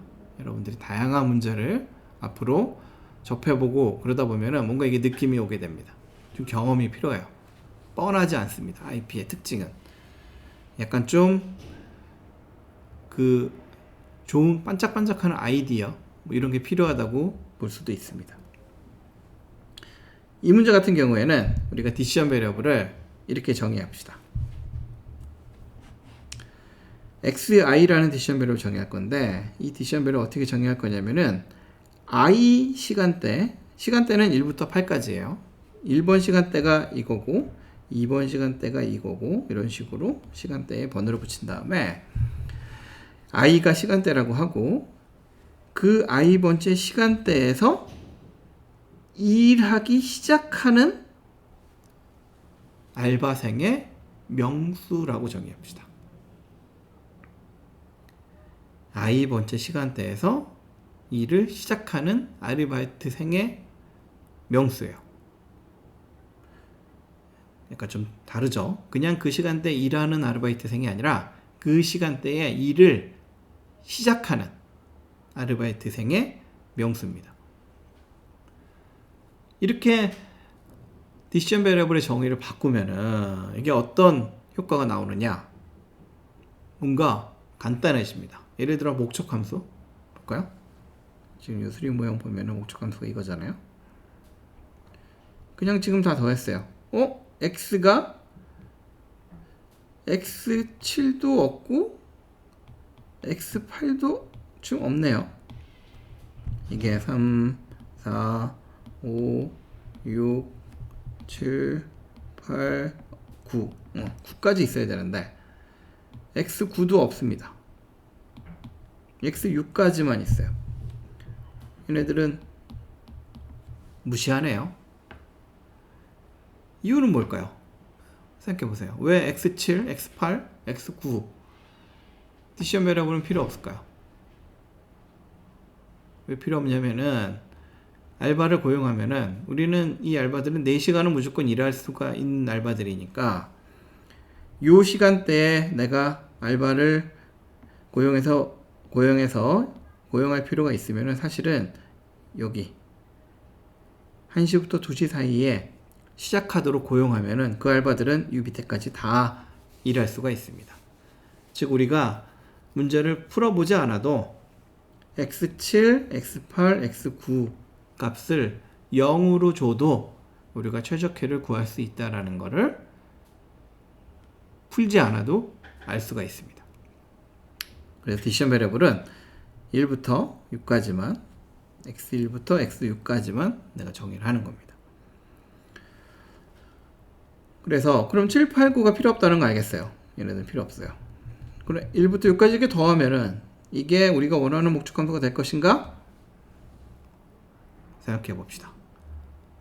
네. 우리가 원하는 목적 함수가 됩니다. 왜냐면은 디시전 베리어블의 정의상 x1은 이때 8시, 9시에 시작하는 알바생들이고 x2는 9시부터 10시에 시작하는 알바생들이니까 x1의 x1과 x2의 알바생들은 서로 중복 계산이 되지 않습니다. 겹치는 알바생은 없어요. 어떤 알바생이 8시에 출발하고 동시에 8시에 시작하고 9시에 근무를 시작하는 건 불가능하잖아요. 그쵸? 알바생 오면은 너 몇 시에 시작하고 싶어? 그렇게 정하는 거예요. 하나 정해지는 거니까 요 x1부터 x6까지를 더하게 되면은 요 사이에 중복되는 인원은 전혀 없고, 이게 총 우리가 고용해야 되는 파트타임 아르바이트생의 명수가 되게 됩니다. 그쵸? 목적 함수는 알았어요. 되게 심플하죠? 제약식을 보니까 굉장히 복잡합니다. 이게 왜 이렇게 되는지 한번 생각해 볼까요? 첫 번째 제약식을 볼까요? x1이 0보다 크거나 같아야 된대요. 이건 도대체 어디서 나온 걸까? x1이 요거잖아요. 첫 번째 시간대 8시부터 9시까지. 그때는 5명이 필요해요. 근데 정규직이 5명이 있으니까 알바는 사실은 필요 없죠. 즉, 요 제약식이 의미하는 건 뭐냐? 첫 번째 요 시간대에는 알바가 필요 없으니까 이때 시작하는 알바생들은 0보다 크기만 하면 된다. 이런 의미가 됩니다. 즉, 굳이 x1에 시작할 필요가 없다는 뜻과 동일해요. 두 번째 볼까요? 제약식 x1하고 x2랑 더했어요. 이게 7보다 크거나 같아야 된대요. 7은 어디서 왔는지 볼까요? 7은 여기서 온 거예요. 12에서 5를 빼서 7이 된 겁니다. 5명 정규직 빼서 7명의 알바생이 필요하다는 거, 그 7에서부터 온 거는 알겠어요. 근데 좌변이 왜 x1과 x2를 더해야 되는가? 왜냐면은 9시부터 10시 사이에 일하는 알바의 총 수는, 그게 좌변인데, 그게 7명 이상이어야 되는 건데, 어떻게 되냐면은 8시에 와서 두 번째 시간으로 일하는 알바생 수 더하기 9시부터 근무를 시작하는 알바생 수, 그렇게 해서 이게 x1 더하기 x2가 된 겁니다. 아시겠죠?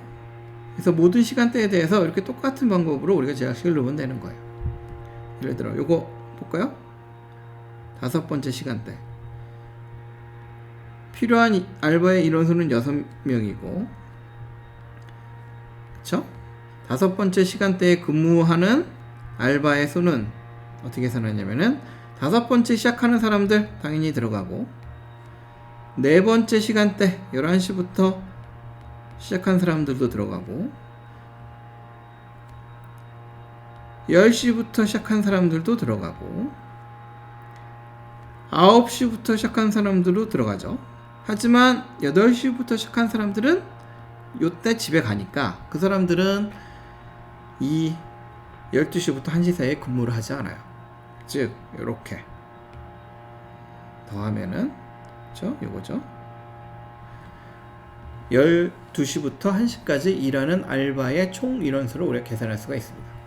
그럼 그게 필요한 인원수보다 크거나 같다 라는 제약식으로 우리가 만들어주면 되는 겁니다. 그래서 모든 시간대에 대해서 이렇게 제약식을 넣고, 정수 조건 x1부터 x6은 인티저다. 이거 넣어야 되겠죠. 이거 꼭 있어야 됩니다. x1부터 x6 비움 조건은 있어야 되나요? 없어야 되나요? 네, 이건 넣어도 되고 안 넣어도 돼요. 이 문제 같은 경우에는 여기 인티저라는 조건이 있고, 다른 제약에서 다 얘네들이 0보다 크거나 같아야 된다. 그리고 이 정수 인티저를 예를 들어 이런 식으로 적어주면은 얘가 0을 음수를 제외한 정수가 되거든요. 얘를 생략할 수도 있습니다. 네, 복잡하니까 여러분들은 다 넣으세요. 비움 조건도 넣고 정수 조건도 넣으시면 됩니다. 오케이. 엑셀로 풀어봅시다. 엑셀로 푸는 거 똑같아요. 다시 한번 얘기하지만 수리 모형 이거 디시전 베리어블 6개 목적 함수 제약식 LP랑 똑같이 넣으면 됩니다. 차이점 뭐냐? 이거 정수 조건, 정수여야만 된다는 조건이 추가적으로 필요하다는 요것만 다르게 됩니다. 그래서 풀면은 이게 솔루션이 이렇게 나옵니다. 이게 최적해요. 최적해는 사실은 이게 최적해고 이게 최적값입니다. 24명을 고용해야 되는 거고 24명 중에 9명은 8시부터 일하고 1명은 9시부터 일하고 뭐 이렇게 각각 시간대에 일하는 인원수가 디시전 베리어블이니까 결정이 되게 됩니다. 그러면은 8시부터 일하는 사람 9명은 8시부터 4시간 동안 일하게 되잖아요. 그쵸? 그리고 9시부터 일하는 사람은 또 거기서부터 4시간 이렇게 일하게 되고 그래서 이렇게 일하는 사람들 다 더하면은 이게 각각 시간대에 일하는 아르바이트 생의 명수가 됩니다. 이 숫자보다 크거나 같으면 된다는 게 조건이니까 이거 확인해 보면은 이게 다 크거나 같죠. 이렇게. 익세스는 뭐냐면은 그러면은 요 값이 이것보다 크거나 같다는 걸 알겠는데 각 시간대별로 얼만큼 큰가 그 값을 나타냅니다. 익세스는 다른 말로 하면은 각각 시간대별로 노는 알바생이에요. 노는 알바생 뭐 좀 보기 싫지만 어쩔 수 없죠.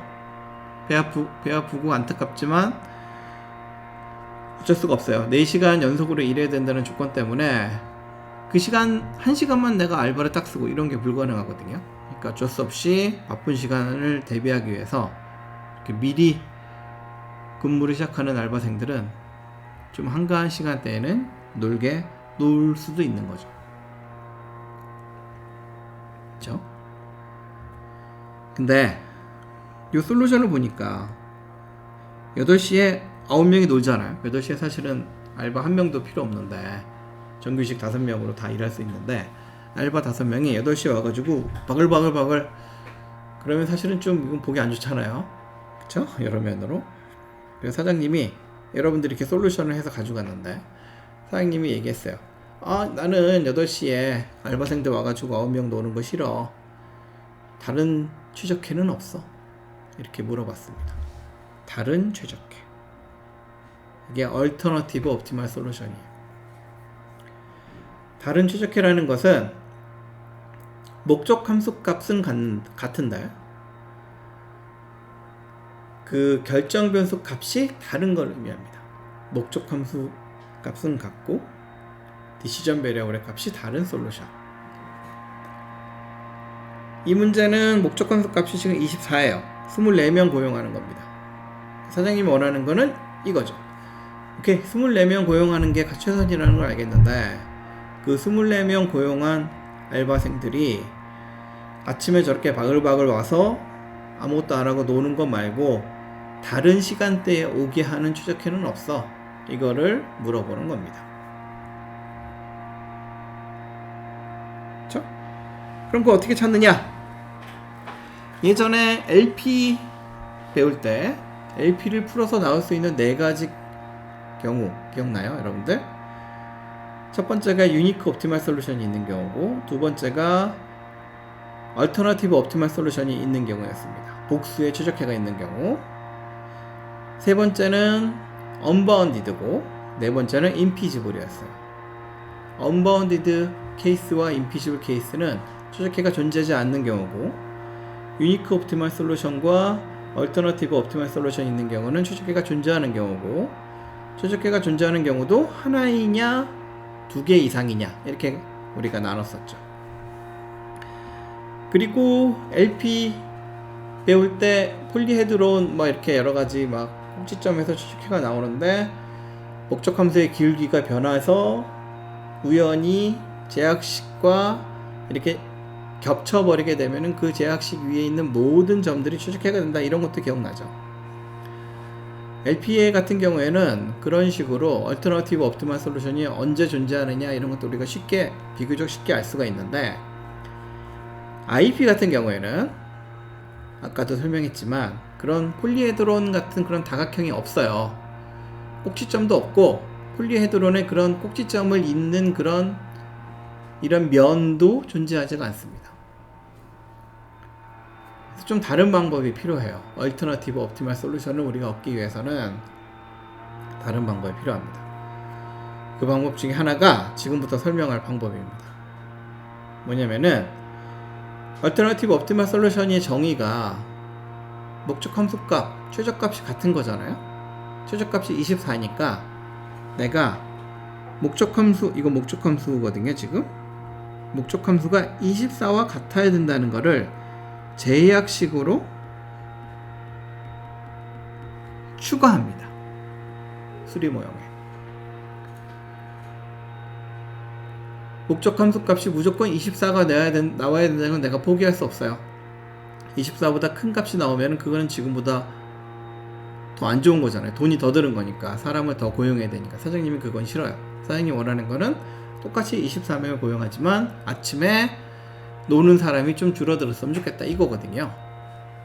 그쵸? 그럼 우리가 어떻게 할 수 있냐면은 요 조건을 줍니다. 우리가 찾는 거는 요 목적 함수 값이 24인 feasible solution 중에서 아침에 요 시간대에 이렇게 북적북적 놀지 않는 솔루션을 찾고 싶어. 이거를 찾고 싶은 거예요.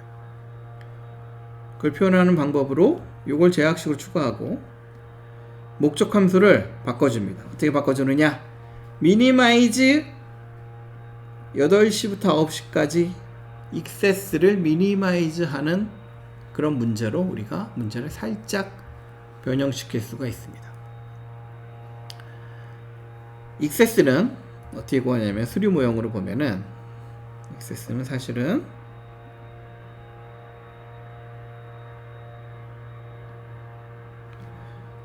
여덟 시부터 9시에 북적북적 되는 사람은 사실 x1이거든요.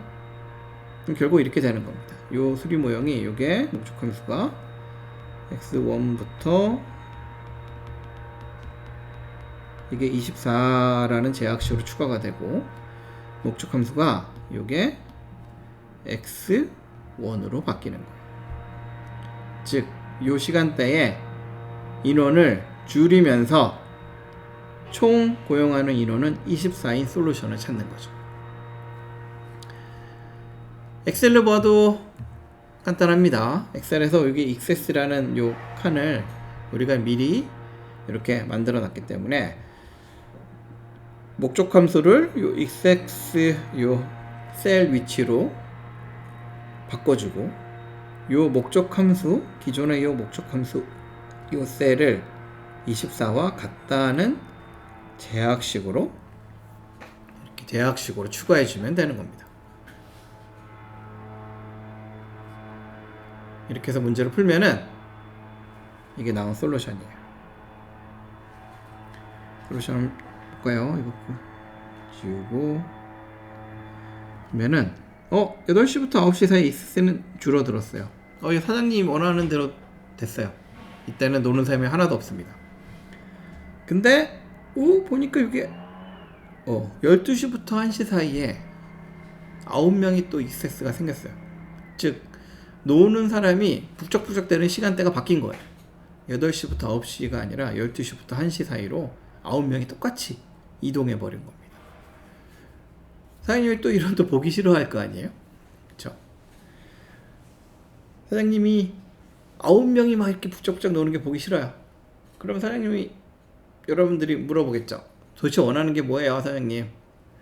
사장님이 원하는 건 진짜 원하는 건 이거였어요. 오케이. 진짜 내가 원하는 거는 24명을 고용하되 특정 시간대에 너무 많이 그렇게 사람들이 빈둥빈둥 노는 게 난 싫어. 이렇게 얘기를 했습니다. 그 얘기는 뭐냐면은 이렇게 노는 사람들의 숫자를 내가 좀 균일하게 분포시키고 싶은 거예요. 너무 한 시간대에 몰려서 놀지 않게 이렇게 좀 나눠서 시간대를 좀 이렇게 스프레드 아웃 하고 싶은 겁니다. 그럼 어떻게 하면 될까요? 앞으로 여러분들 IP 문제를 모델링 할 때 이런 것들을 자주 접하게 될 겁니다. 이게 결국 우리가 하고 싶은 게 뭐냐면은 이런 거라고 생각하면 돼요. 아까 처음에 우리가 문제를 풀었을 때는 이게 시간대예요. 8, 9, 10 이렇게 시간대가 있고 요 익세스를 내가 이렇게 막대 그래프라고 생각해 봅시다. 그래서 뭐 이런 식으로 맨 처음에 문제를 풀었을 때는 처음에 요 8시, 9시가 익세스가 제일 많았어요. 9. 그래서 내가 얘를 이렇게 찍어 누른 거예요. 얘를 미니마이즈 했어요. 요 값을. 미니마이즈 하다 보니까 여기 12시부터 1시 사이 여기 막대가 갑자기 튀어 올랐습니다. 얘를 찍어 누르니까 얘가 쑥 이렇게 길어진 거죠. 그래? 그럼 내가 얘를 또 미니마이즈 하면 되지 않을까? 그럼 또 얘가 들어가면은 얘가 또 쑥 나올 거예요. 아니 그러면은 내가 얘랑 동시에 찍어 누르면 되지 않을까? 근데 목적 함수는 하나밖에 못 쓰잖아요. 그쵸? 그래서 우리가 하고 싶은 건 사실 이겁니다. 얘를 줄이면은 어떤 시간대, 특정 시간대에 노는 사람의 수를 줄이면은 다른 시간대에 뭐가 이게 노는 사람이 늘어나게 되는데 이거를 특정 시간대가 아니라 전체적으로 내가 다 줄이고 싶은 거예요. 즉 내가 이렇게 하나를 잡아서 줄이는 게 아니라 어떤 넓적한 판때기를 위에 이렇게 두고 위에서 판때기를 한꺼번에 쫙 누른다고 생각을 해보세요. 그러면은 이 막대가 줄어들면서 다른 데가 올라가겠죠? 막 올라가고 하지만 이게 이렇게 어느 정도 균형이 이렇게 잡히는 그런 지점이 있을 겁니다. 그러니까 우리가 하고 싶은 이런 거예요. 위에서 넓적한 쟁반 같은 거를 쭉 내려가지고 한꺼번에 한 시간대에 노는 사람이 몰리지 않게 좀 피고 싶은 거죠. 쭉 누른다고 생각하면 돼요. 마치 여러분들 호떡 이거 누르잖아요. 누르면 이게 쭉 퍼지잖아요. 그것처럼. 그래서 이거를 수학적으로 보면은 우리가 미니마이즈 하는데 뭘 미니마이즈 하는 거냐면은 맥시멈을 미니마이즈 하는 거랑 동일한 상황입니다. 맥시멈이 뭐냐? 요 익세스들 중에서 가장 큰 값을 미니마이즈 하고 싶은 거예요, 우리는. 어떤 시간대에 노는 사람이 가장 많이 나올지는 우린 몰라요. 문제를 풀기 전에는. 특정 시간대만 줄이면은 다른 시간대 튀어나오니까 그 모든 시간대 중에 가장 높은 거를 내가 줄이고 싶다. 즉, 좀 공평하게 나누고 싶다라는 뜻입니다. 그런 수리 모형을 어떻게 하느냐? 이렇게 하면 됩니다. 즉, 우리는 어떤 이런 판때기를 지금 내리고 싶은 거예요. 미니마이즈 y. 요 판때기가 y라고 생각해 봅시다. y는 어떤 조건을 가져야 되냐면은 이 판때기가 첫 번째 시간대의 익세스보다 크거나 같아야 되고 또 두 번째 시간대의 익세스보다 크거나 같아야 되고 세 번째 시간대 익세스보다 크거나 같아야 되고 즉 모든 시간대 익세스보다 크거나 같아야 된다는 제약을 우리가 추가적으로 집어넣고 y를 미니마이즈 하게 되면은 이게 바로 호떡을 위에서 누르는 것 같은 그런 효과가 되는 거예요. 얘네들 중에 뭐가 튀어나올지 모르니까 얘네들을 다 이렇게 제약을 주고 얘를 위에서 내가 한꺼번에 쭉 내리면은 요 막대기들이 뭔가 이렇게 막 이렇게 균형을 찾아가게 됩니다. 아시겠죠? 그래서 나중에 여기 대해서 또 자세히 배우게 될 텐데 일단은 요게 max excess라는 추가적인 디시전 K라는 추가적인 디시전 베리어블을 정의한 다음에 요 제약식을 추가합니다.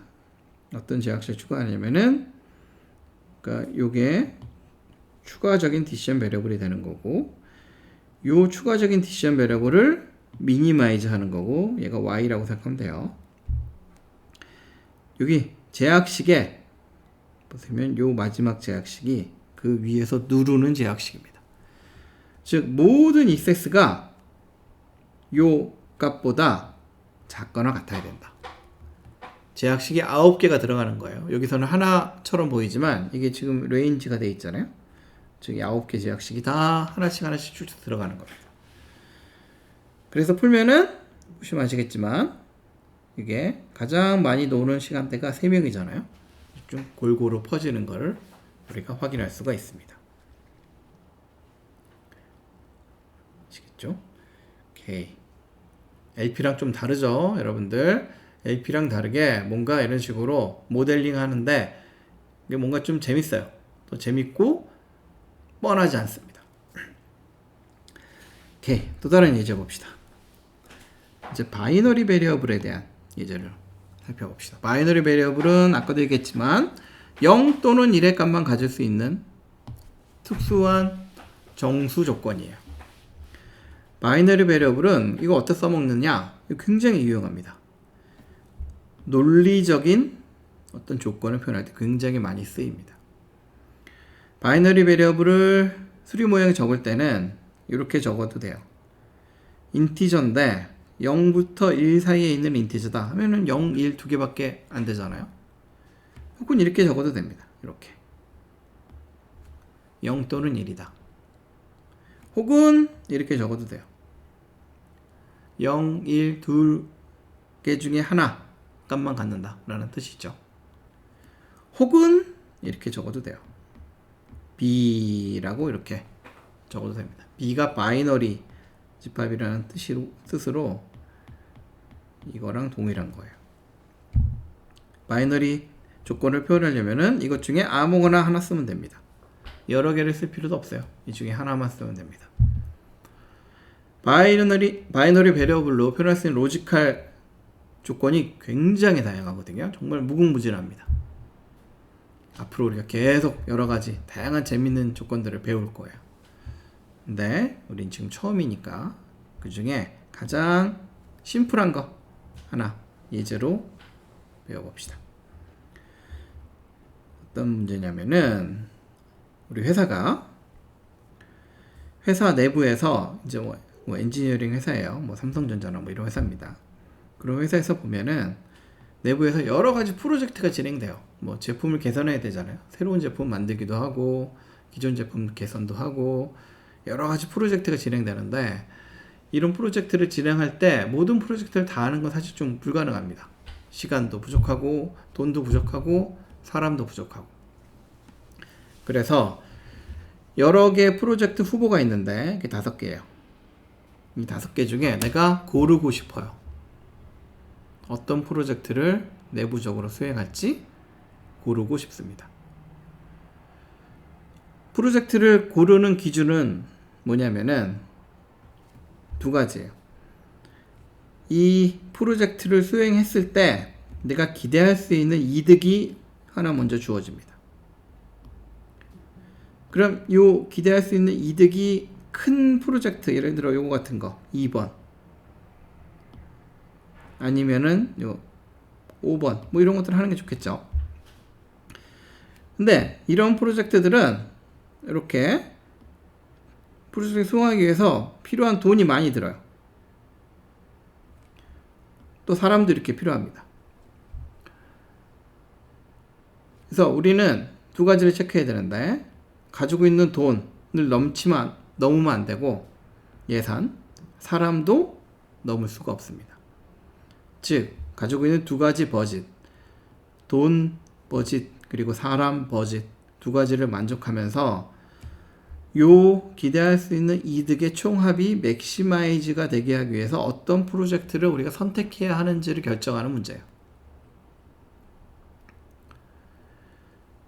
프로젝트를 선택한다는 게 이게 바로 논리적인 제약입니다. 여러분들 논리적인 제약. 왜 프로젝트를 선택하는 게 논리적인가? 프로젝트를 하든지 안 하든지 둘 중에 하나거든요. 어중간한 거는 불가능합니다. 하면 하는 거고 안 하면 안 하는 거예요. 이런 걸 보통 논리적인 제약이라고 하고 이걸 바이너리 디시전 베리어블로 우리가 표현을 할 겁니다. 0, 1 두 가지잖아요. 바이너리 베리어블이 가질 수 있는 거. 그래서 1은 하는 거고 0은 안 하는 거예요. 앞으로 우리가 바이너리 베리어블을 많이 쓸 텐데 이런 바이너리 베리어블은 보통 이렇게 한다, 안 한다, 혹은 yes, no, 혹은 true, false 이렇게 두 가지 중에 하나를 고를 때 바이너리 베리어블을 우리가 사용하게 됩니다. 오케이. 봅시다. 디시전 베리어블을 먼저 정해야 되겠죠?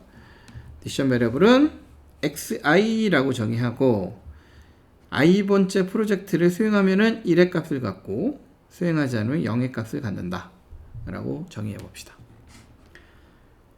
여러분들 LP 수리 모형 만들 때 디시전 베리어블 이렇게 정의하고 디시전 베리어블에 뭐 의미 이렇게 적잖아요. IP도 똑같아요. IP도 똑같이 적어야 됩니다. 이런 바이너리 베리어블 같은 경우에는 이렇게 쭉 풀어서 적어도 되고 이렇게 적기도 해요. xi는 이렇게 1, 0 두 가지 중에 하나다. 1이면은 어떤 경우냐면은 I 프로젝트 수행 0인 경우에는 프로젝트 수행 하지 않음 뭐 이런 식으로 적으면 되겠죠. 디시전 베리어블 정의하고 디시전 베리어블이 1, 0 둘 중에 하나 값만 가질 수 있게 우리가 제약을 줄 거니까 이제 목적 함수가 이제 계산이 편해집니다. 디시전 베리어블은 각각 프로젝트를 수행했을 때 얻을 수 있는 요 기대 수익을 그냥 곱해서 다 더하면 돼요. 그러면은 수행하면은 x값이 1이 되고 수행하지 않으면 x값이 0이 되기 때문에 0은 지워지겠죠. 실행하는 요거 프로젝트의 이득만 이렇게 더해지게 됩니다. 그렇죠? 제약식 볼까요? 제약식도 마찬가지예요. 제약식 먼저 돈은 우리가 15만 달러가 있어요. 15만 달러 넣으면 안 되는데 각 프로젝트마다 필요한 자금이 있습니다. 프로젝트를 수행하면 1이고 아니면 0이라고 정의했기 때문에 이렇게 필요한 자금에 프로젝트 요 바이너리 디시전 베리어블 곱하면은 수행하면은 이만큼이 더해지고 수행하지 않으면은 그냥 없어지는 이런 식이 됩니다. 그래서 요 제약식의 좌변은 우리가 5개 중에 실행하는 프로젝트의 총 비용이 되게 되고 그 총 비용은 15만 달러보다 작거나 같다 라는 제약식이 되게 됩니다. 그리고 또 이거 12명 제약도 마찬가지로 똑같이 각각 프로젝트마다 사용 가능 필요한 인원들 바이너리 베리어블 곱해 가지고 이렇게 제약식이 만들어지게 됩니다. 여러분들 앞으로 우리가 수리 모형 만들 때 이런 형태의 제약식 굉장히 자주 보게 될 거예요. 두 개의 제약식이 사실 모양은 숫자는 다르지만 형태는 똑같아요. 형태가 어떻게 똑같냐면은 뭔가 왼쪽에 바이너리 베리어블로 이렇게 곱해서 더해지고 얘가 어떤 숫자를 넘을 수 없다. 이런 형태의 제약식이거든요. 이런 형태의 제약식을 보통 우리가 냅색 제약식 혹은 가방 제약식이라고 합니다. 냅색이 가방이란 뜻이에요. 이걸 왜 냅색 제약식이라고 하냐면은 여러분들 옛날에 어렸을 때 소풍 갈 때 가방 있잖아요. 소풍 가방. 가져가고 싶은 거 엄청 많아요. 과자가 엄청 많아요. 도시락도 여러 개고. 근데 가방의 용량은 한계가 있습니다. 거기에 내가 뭘 넣어야 될지 결정하고 뭐 이런 거 해본 적 있죠. 사실 지금 상황이 그거랑 똑같은 거예요. 용량이 정해져 있고 혹은 돈이 정해져 있고 혹은 총 인원이 정해져 있고 그럴 때 내가 요 용량을 넘지 않으면서 내가 필요한 것들 어떻게 넣는 게 가장 나에게 유리할 것인가 이거를 결정하는 그런 상황이거든요. 그래서 이런 제약식을 냅색 제약식이라고 합니다. 앞으로 자주 보게 될 거예요. 오케이. 기술이 뭐야? 이렇게 만들었어요. 만들고 여러분들 x1부터 x5는 바이너리 혹은 1, 5와 0, 0, 1 이렇게 적으면 되겠죠. 네. 또 엑셀로 하는 거, 이 바이너리 달라졌죠? 아까는 인티저였는데 바이너리로 바뀌었습니다. 바이너리는 어디서 나온 거냐? 똑같이 애들을 누르면은 아까처럼 창이 뜨거든요. 여기 요걸 눌러보면은 이렇게 뜨는데 여기 인트도 있고 바이너리도 있습니다. 바이너리를 선택하면 돼요. 뭐 이렇게 기존에 제약식 방향도 물론 있고 이런 식으로 지정해 주면 됩니다. 나머지는 동일해요. 오케이. 이 문제 우리가 민감도 분석해 봅시다. 민감도 분석. IP 문제는 민감도 분석 보고서가 존재하지 않는다. 우리가 할 수 있는 유일한 방법은 와디프라고 했죠. 와디프 다시 푸는 겁니다. 이 문제는 되게 금방 풀리거든요. 작은 문제라서. 그래서 와디프 해봅시다. 이 문제에서 우리가 와디프를 할 게 사실 여러 가지가 있는데 이 두 가지를 가지고 해봅시다. 그러면은 내가 비용을 변화시키거나 사람을 더 뽑거나 했을 때 어떤 변화가 생길 것인가? 내가 돈을 더 가져와야 되는지 아니면 사람을 더 데려와야 되는지 이득을 늘리기 위해서 뭐를 해야 될지 내가 결정하고 싶은 거예요. 원래 요 돈과 요 예산과 요 인원수는 제약식의 우변이기 때문에 이게 만약에 LP 문제였으면은 민감도 분석 보고서에 섀도우 프라이스 값이라든지 얼러블 인크리지 디크리지를 이용해서 내가 사람을 더 데려와야 되는지 돈을 더 가져오는 게 나한테 유리한지 이런 거 다 알 수가 있거든요. 근데 이건 IP이기 때문에 그게 없어요. 직접 우리가 해볼 수밖에 없습니다. 어떻게 해보느냐?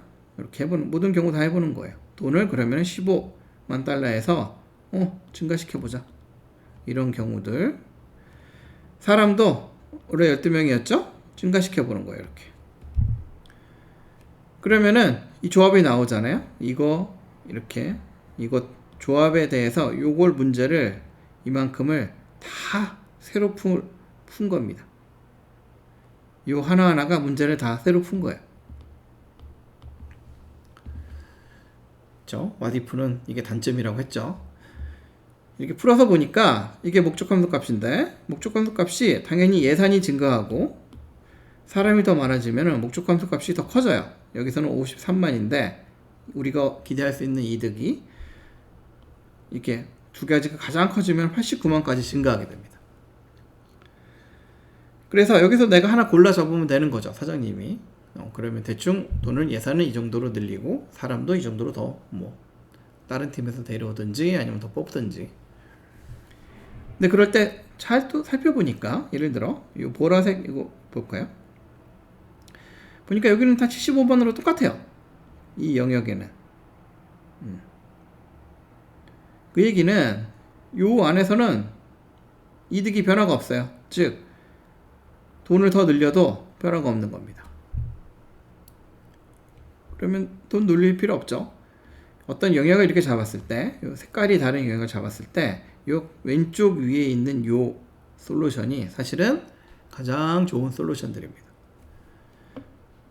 다른 말로 하면은 여기서 지우고 요 네모칸 있는 요 솔루션들 있죠. 요 경우들, 요 케이스들이 우리가 고를 수 있는 케이스들이에요. 나머지 케이스들은 고를 필요가 없어요. 고르면 손해입니다. 얘네들은 고를만 해요. 그쵸? 요 중에 뭘 고를지는 이건 사장님이 결정하면 되는 거죠. 네, 이런 그래프를 히트맵이라고 하기도 합니다. 이런 식으로 같은 것끼리 색깔을 이렇게 다르게 지정하는 저런 그래프를 히트맵 그래프라고 하기도 하고. 네. 그래서 오늘 IP 첫 시간인데 IP의 정의 얘기했고 IP가 왜 풀기 어려운지 이런 것들 얘기했습니다. LP랑 어떤 점이 비슷하고 어떤 점이 다른지도 얘기했고 IP 수리 모형으로 만들 수 있는 LP로는 불가능한 몇 가지 예제에 대해서 얘기를 했습니다. 아시겠죠? 잘 기억해 두시고 다음 시간부터는 IP로 모델링하는 예제를 우리가 좀 더 볼 거예요. IP로 특히 논리적인 제약을 표현하는 것들에 대해서 우리가 좀 더 자세히 배울 겁니다. 네, 그럼 여러분들 오늘 온라인 수업은 여기까지 하겠습니다. 여러분들 수고하셨습니다.